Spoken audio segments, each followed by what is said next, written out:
Bismillahirrahmanirrahim. Bertemu lagi dengan kita semua. Salam sejahtera untuk kita semua.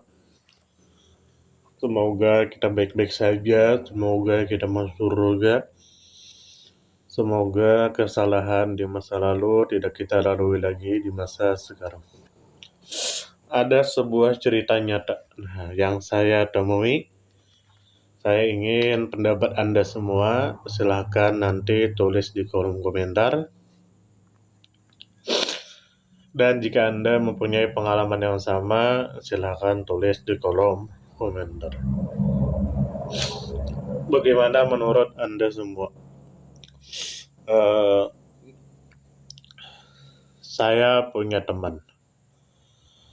Teman saya itu sekolah di luar negeri. Lalu selesai pulang. Sekolah di sana itu tidak terpatok dengan tahun. Jadi mau berapa tahun pun juga bisa. Mau 2 tahun, 4 tahun, 6 tahun, 8 tahun, 10 tahun bisa. Teman saya itu dia sekolah di daerah Yaman. Pulang ke rumah membantu orang tua sambil mengajar di pondok pesantren. Dia mengajar di 2 pondok pesantren sambil dia membantu ayahnya dan dia juga membantu kakaknya untuk jualan emas di pasar. Teman saya itu laki-laki, belum menikah pada saat itu. Lalu dia dekat dengan seorang perempuan dan ingin serius, ingin menikahi perempuan itu tanpa pacaran. Akhirnya ditanya apakah mau. Dan perempuannya mengatakan iya, dia mau. Lalu ditanya berapa jujurannya.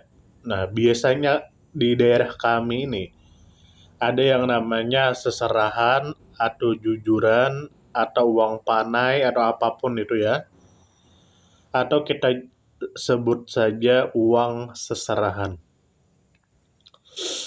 Di daerah tersebut, uang seserahannya, harga pasarnya untuk daerah tersebut adalah 35 juta.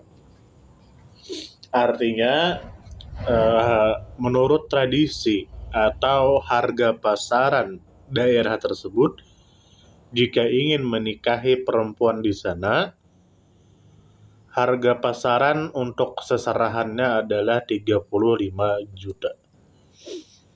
Akhirnya deal. Datanglah temanku itu dengan ayahnya, dengan kakaknya, dengan keluarganya ke rumah mempelai perempuan. Ketika sampai di sana, ternyata berubah. Pihak wanita atau pihak perempuan itu meminta uang seserahan 80 juta. Melebihi harga pasaran di daerah tersebut atau merusak harga pasar. Harga pasar seserahan di daerah tersebut 35 juta. Lalu mau dirusak menjadi 80 juta.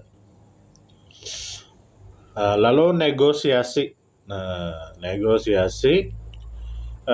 Yang awalnya deal, yang awalnya setuju 35 juta, lalu ditawar menjadi 50 juta. Jika mau, maka lanjut ke pernikahan, jika tidak mau, maka mundur. Lalu akhirnya mundur karena pihak perempuan tidak mau. Pihak perempuan mintanya 80. Akhirnya mundur, gagal pernikahan.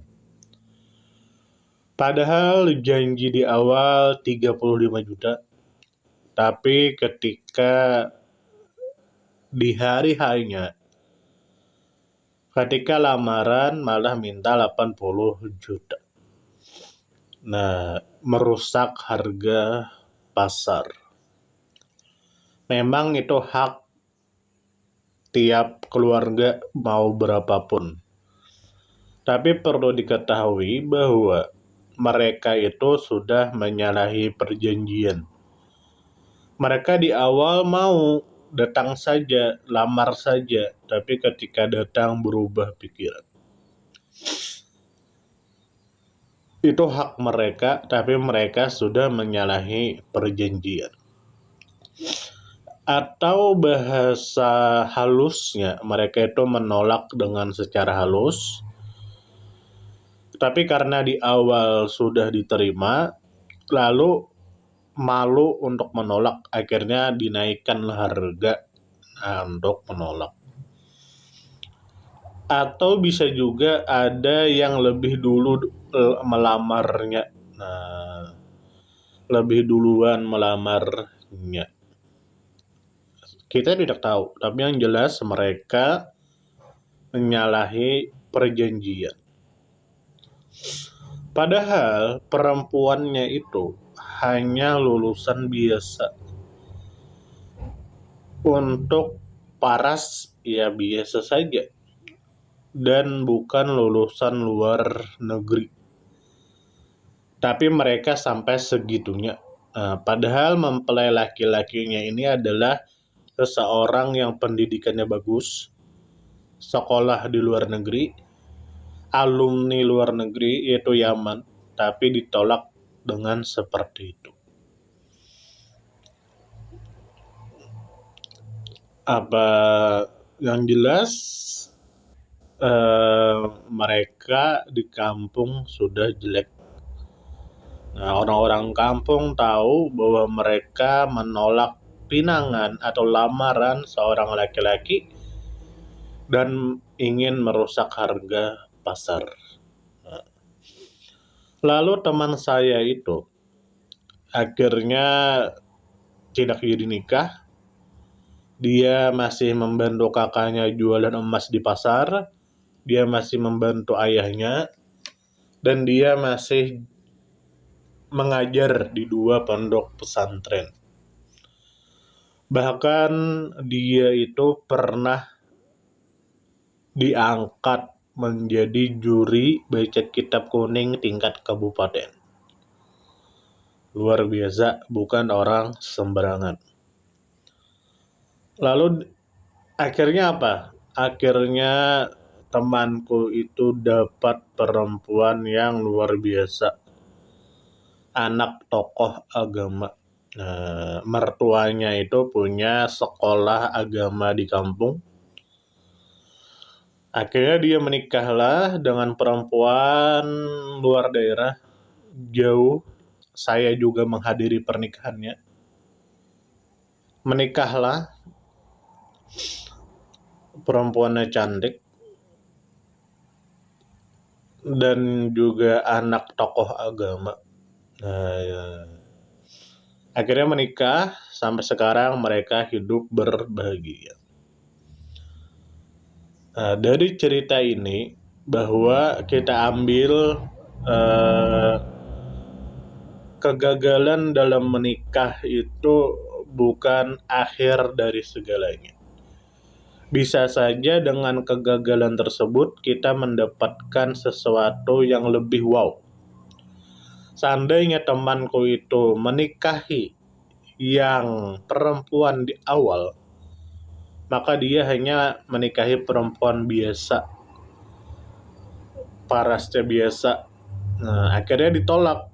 Dapatlah dia anak tokoh agama yang mempunyai sekolah agama di kampung.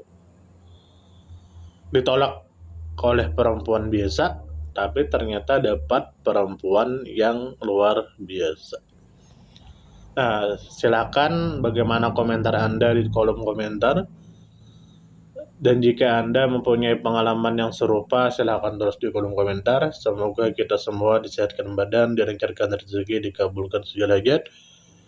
Semoga kita masuk surga, dan semoga bagi kita yang belum menikah bisa menikah, mendapat istri yang sesuai dengan diri kita. Salam damai.